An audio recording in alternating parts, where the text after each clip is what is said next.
कहानी का शीर्षक मकड़ी दानवों के रेशमी गुहा का रहस्य। नमस्कार दोस्तों, आज हम आपको सुनाने जा रहे हैं एक बेहद रोचक और शिक्षाप्रद कहानी जो चीन की प्राचीन पौराणिक कथाओं में से एक है। ये कहानी है मकड़ी दानवों के रेशमी गुहा की, जो प्रसिद्ध ग्रंथ पश्चिम की यात्रा या जर्नी टू द वेस्ट की एक दिलचस्प भाग है। ये ग्रंथ चीन के 4 महान क्लासिक उपन्यासों में से एक माना जाता है और इसमें बुद्धिमत्ता, साहस और आध्यात्मिकता की कहानियां भरी हुई है। परिचय, पात्र और पृष्ठभूमि। इस कहानी के मुख्य नायक है त्रिपिटक, जिसे सांजांग भी कहा जाता है, जो एक भिक्षु है और बौद्ध धर्म की शास्त्रों को भारत से चीन लाने के लिए यात्रा पर निकले हैं। उनके साथ है 3 साथी, सुंदर और चतुर बंदर राजा सुनहुंग, महाबली सुअर जुबा और वायु देवता सारंगी। ये साथी त्रिपिटक के रक्षक हैं और हर तरह के दुष्टों, राक्षसों और दानवों से उनकी रक्षा करते हैं। मकड़ी दानवों की रेशमी गुहा की कहानी इसी यात्रा के दौरान घटित होती है। ये कहानी हमें दिखाती है कि कैसे सुंदरता में छुपा हुआ खतरा हमें फंसाने की कोशिश करता है और कैसे इच्छाओं में फंसा मनुष्य अपनी मंजिल से भटक जाता है। कहानी का आरंभ सुंदरता में छुपा विष। त्रिपिटक और उसके साथी एक घने जंगल से गुजर रहे थे। अचानक उनकी नजर एक अद्भुत रेशमी गुहा पर पड़ी। ये गुहा 7 मकड़ी दानवों की थी, जो अपनी खूबसूरती के जाल बुनकर राहगीरों को फंसा लेते थे। ये मकड़ी दानव बहुत चालाक थे। वे अपने जाले में रेशमी धागे बुनते, जो देखने में बेहद सुंदर लगते, लेकिन असल में वे जाल फंसा लेने वाले जाल थे। जैसे ही कोई यात्री इस गुहा के पास आता, ये मकड़ी दानव उसे रेशमी जाल में उलझा लेते।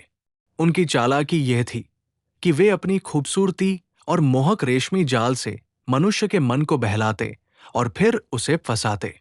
संघर्ष, इच्छा और विलंब की जाल में फंसना। त्रिपिटक के साथी, खासकर बंदर राजा, ने तुरंत इस खतरे को भांप लिया।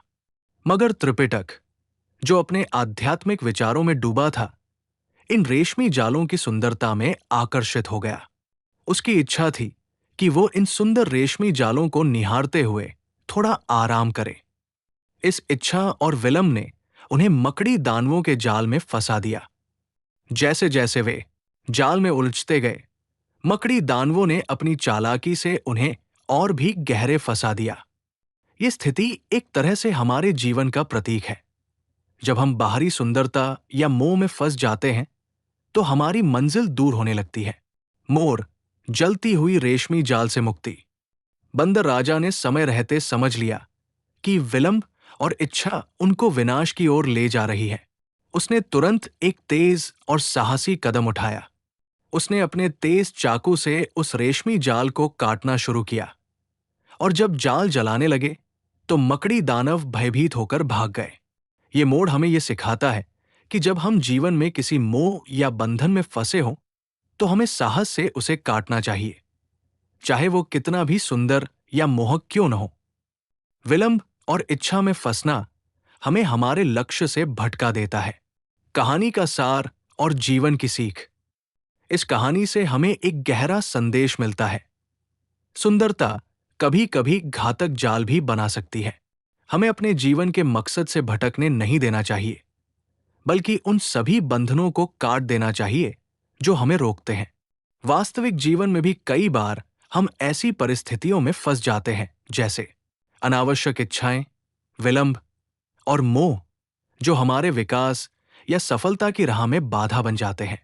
मकड़ी दानवों की तरह ये बाधाएं हमें फंसाने की कोशिश करती है, पर हमें हमेशा याद रखना चाहिए कि ये बंधन, चाहे कितने भी सुंदर या लुभावने क्यों न हो, अंततः हमें रोकते हैं।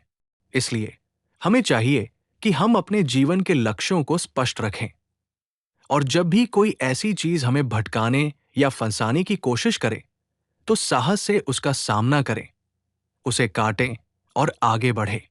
निष्कर्ष, मकड़ी दानवों के रेशमी गुहा की ये कहानी न केवल एक रोमांचक कथा है, बल्कि एक गहरी शिक्षा भी देती है।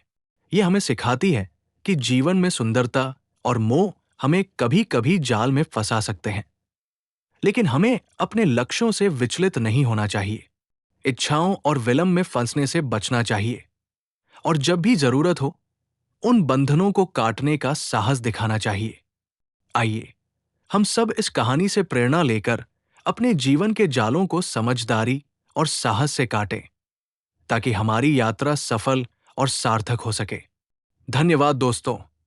उम्मीद है आपको ये कहानी पसंद आई होगी और इससे आपको जीवन में आगे बढ़ने की प्रेरणा मिलेगी। अगले एपिसोड में हम फिर मिलेंगे एक नई रोचक और ज्ञानवर्धक कहानी के साथ। तब तक के लिए अलविदा और शुभकामनाएं।